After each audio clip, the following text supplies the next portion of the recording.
Management is a set of social technologies that has been built up over the last 100 years that was really invented to help us bring people together to do things at scale with ever-improving efficiency and quality.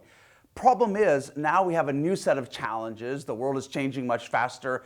Products and services become commoditized. There's a lot of new enterprises on the horizon. So it's not enough anymore for companies to be efficient. They also have to be able to change as fast as change. They have to be deeply innovative. They have to be inspiring places to work. And that old management model does very little to help us with those problems. In fact, you could argue that most organizations today suffer from a set of disabilities. They're simply not adaptable enough, and they're not creative enough, and they're not actually, many of them, great places to work. So that's why we have to change that 100-year-old management, and we have to hack it, which means taking one piece at a time, not trying to blow it all up, not trying to start over again, but running experiments just as you'd experiment with a website or a business model, starting to experiment and change the way we lead, manage, organize, plan, allocate, hire, motivate, but doing it against a set of principles. It's not just for its own sake. And recognizing that if you want an organization that's fit for the future, we need a new set of principles around transparency, openness, experimentation, disaggregation, meritocracy, community. So it's taking that set of principles and saying, if we are really serious about those,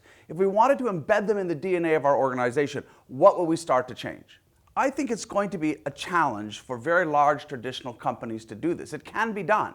But if you think about it, at the core of it, we have to challenge some very deep assumptions we've had for more than 100 years. One is that leaders are decision makers in chief. Number two is that human beings are instruments, that they serve the organization rather than the organization serves them.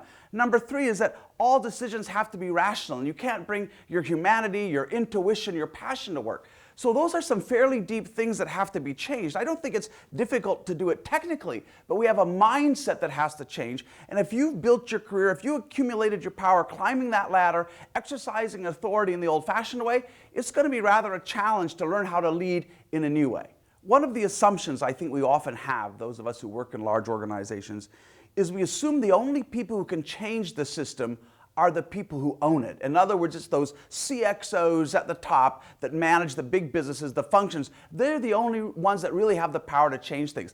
I think that's absolute rubbish. One of my favorite stories over the last few years is a woman, Helen Bevan, who is about 4 levels down in the NHS, and she launched the single biggest change program ever in the history of the NHS in 65 years, using a social platform, asking her peers around the world to contribute one idea to make a pledge on how they could improve patient care. She branded it the Change Day, and off it went, and over 3 months, they got more than 180,000 pledges. So unless you think about yourself as an activist, unless you believe you can start from where you are, this isn't going to happen. If you wait for it to happen top down, it may never happen. We know that complex social systems are always changed kind of middle out by the activists. So what I would argue to anyone who has that passion to work in a different sort of organization is, when you have an idea, don't start by going up. That's kind of fruitless. Go sideways, build a coalition, see if you can get a half-dozen people on a Saturday morning to come think about your idea. Run an experiment in your part of the company and see what you learn,